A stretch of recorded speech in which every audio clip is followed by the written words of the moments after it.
আসসালামু আলাইকুম। সবাইকে ঈদ মোবারক। দেরি করে হলো।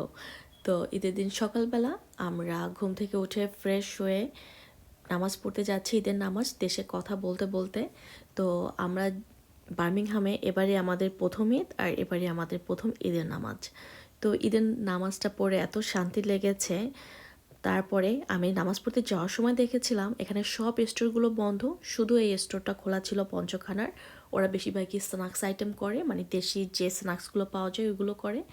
তো যাওয়ার সময় আমি সিঙ্গারা আমার অনেক পছন্দ, এটা অনেক জানে।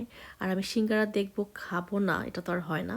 তো আমরা এই স্টোরে এসে আমি সিঙ্গারা নিয়েছি, কারণ বাসায় তো অনেক রান্না আছে, এই জন্য অন্য কিছু কিনি নাই। একটা বিফ সিঙ্গারা নিয়েছি, কলিজার সিঙ্গারা, আর একটা হচ্ছে ভেজিটেবল সিঙ্গারা নিয়েছি। এই দুটো খেতে খেতে বাসার দিকে যাব। বাট অনেক আমাকে বললো তুমি তো প্রতি বছরই কফি ট্রিট নাও ঈদের দিনে, কারণ আসলে রোজের 1 মাস তো আর কফি খাওয়া হয় না, মানে ওরকম আরাম করে যে। এর জন্য ঈদের দিন আমি ম্যান্ডেটরি কফি ট্রিট নেই, জোর করে হলেও। তো আমার কাছে মনে হয় ঈদের দিনের সব থেকে আমার সুন্দর মুহূর্ত হলো এটাই, একটু আরাম করে বসে কফি খাওয়া। আর প্রথমে গ্রেক্সে এসেছি, আমি ওনাকে বলছিলাম যেহেতু পাশে গ্রেক্স, চলো যাই কিছু বাসার জন্য আলমন্ড কোর্সন নিয়ে যাই। এসে যেটা শুনলাম সেটা শুনে আমি খুব অ্যাপসেট হয়েছি, ওরা নাকি আলমন্ড কোর্সন আর করবেই না। যাক, মনটা খারাপ হয়ে গেল, কেয়ার করা। তারপরে চলে আসলাম কোস্তায়। এখানে এসে আমরা একটু আরাম করে বসে কিছুক্ষণ সময় কাটাবো, তারপরে হচ্ছে বাসায় যাব। আর এখানে বসে প্ল্যান করব যে বাসায় যাওয়ার পর আর কোনটা আগে করব, কোনটা পরে করব, কোথায় আগে যাব, কোথায় পরে যাব, কী কী করতে হবে সেগুলো। বাসার সামনে এসে এই টিউলিপগুলো দেখে মনটা ভালো হয়ে গেল। কালারটা অনেক সুন্দর না?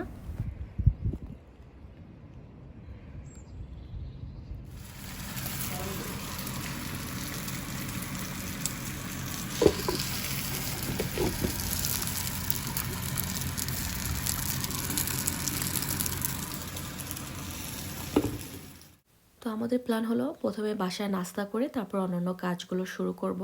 তো এই কারণে বাসায় এসে প্রথমে আমি সব খাবারগুলো গরম করে নিয়েছি, সাথে আমি পরোটা সেঁকে নিয়েছি। আসলে ঈদের দিন সকালবেলা এটাই ছিল আমাদের আরামের খাবার, সত্যি কথা বলতে। আর নাস্তায় যা ছিল সেটার মধ্যে ছিল চটপটি, ফুচকা তো থাকতেই হবে আমার বাসায়, অনেকের পছন্দের। প্রতি ঈদ, কোরবানি সব কিছুতে আমার টেবিলে চটপটি ফুচকা থাকতেই হবে। সাথে ছিল বিফ কারি, ডিম পোচ, আমি একটা ডেজার্ট করেছিলাম, সালাদ ছিল।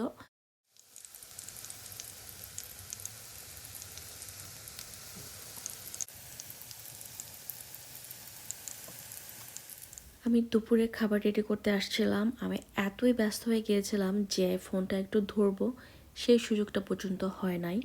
এখন হলো একদম অনেক রাত, আমরা একটা মুভি দেখতে যাচ্ছি, একদম লাস্ট শো।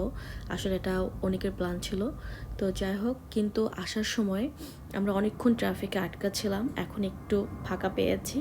আসলে আমি প্রথমে বুঝতে পারিনি যে এত রাতে এরকম ট্রাফিক হওয়ার কারণ কি। পরে অবশ্য বুঝতে পেরেছি যে কী কারণ। আসলে আজকে ঈদের দিন তো, এবং বার্মিংহামে যে এত মুসলিম থাকে এটা আমার জানা ছিল না আসলে। আমি ভেবেছিলাম ম্যানচেস্টারে মনে হয় মুসলিম বেশি থাকে, মানে পাকিস্তানিরা বেশি থাকে, আর বার্মিংহামে হচ্ছে ইন্ডিয়ানরা বেশি থাকে, আমার এরকম একটা ধারণা ছিল আসলে। তো আমার ধারণাটা আসলে ভুল প্রমাণিত হয়েছে। তো যাই হোক, মানুষের তো আসলে অনেক ধরনের ধারণা থাকতেই পারে। তো এই তো এখানে সবার অনেকক্ষণ এখানে ট্রাফিকে আটকা ছিলাম। তারপরে যাই হোক, অবশেষে আমরা আসতে পেরেছি স্টার সিটিতে। তো এখানে কি বলবো আর কি, এখানে একটা ফান ফেয়ারের মতো ছিল। অনেক মানুষ খেতে এসেছে, মুভি দেখতে এসেছে, বাচ্চাদের নিয়ে বের হয়েছে। আসলে সত্যি কথা বলতে এখানে আসার পরে আমার মনে হয়েছে সত্যি আজকে ঈদ। আর আমরা একদম অনেক দূরে গিয়ে গাড়ি পার্ক করতে পেরেছি, কোনো ফাঁকা ছিল না। অনেকক্ষণ ঘুরে ঘুরে একটা গাড়ি বের হয়েছে, তারপরে আমরা ওখানে রেখেছি গাড়ি। আর এই তো এখন ভিতরে চলে যাচ্ছি। এখানে দেখে আমার এত ভালো লেগেছে, এখানে সত্যি কথা বলতে বাচ্চাদের নিয়ে আসলে ওরা খুব মজা পাবে। তবে আমি এখন পর্যন্ত জানি না আমরা আজকে কি মুভি দেখতে আসছি। আপনাদের ভাইয়া বলো রেডি হও, চলো মুভি দেখতে যাই। আমি রেডি হয়ে জাস্ট চলে এসেছি। আসলে আজকে সারাদিন এত কিছু করেছি, এত দৌড়দৌড়ি করেছি, আমার এত টায়ার্ড লাগছিল, মনে হচ্ছিল এখন একটু ঘুমাতে পারলে ভালো লাগতো। তো যাই হোক, তবে আজকে যে মুভিটা দেখতে এসেছি আমার কাছে নাম শুনে মনে হয়েছে যে খুবই একটা মনে হয় কমেডি মুভি হবে আর কি, ওরকম সিরিয়াস কিছু না। বাট মুভিটা দেখার পর আমার খুব ভালো লেগেছে।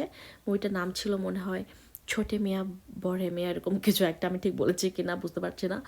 তো এই মুভিটা মানে নামটা উচ্চারণ ঠিক করতে পেরেছি কিনা বুঝতে পারছি না, বাট মুভিটা দেখার পর আমার খুব ভালো লেগেছে। মনে হচ্ছে প্রতিটা কাস্টিং একদম পারফেক্ট ছিল, মানে সবাইকে খুব গর্জিয়াস লেগেছে। আমি টাইগার শ্রফের ফ্যান ছিলাম না, ওর মনে হয় ওরকম কোনো মুভি আমি দেখি নাই, বাট এই মুভিটা দেখার পর ওকে আমার খুবই ভালো লেগেছে। এই মুভিটা যদি আপনারা কেউ দেখে থাকেন, আপনাদের কেমন লেগেছে আমাকে জানাতে পারেন কমেন্ট করে। আর এই তো এখন এতই রাত হয়েছে, সব কিছু বন্ধ হয়ে গিয়েছে, এত এত মানুষ ছিল এখানে, এখন পুরো ফাঁকা। তো এই তো এভাবেই কেটেছে আমাদের আজকের ঈদের দিন। আপনাদের ঈদ কেমন কেটেছে আমাকে কমেন্ট করে জানাতে পারেন। আল্লাহ হাফেজ।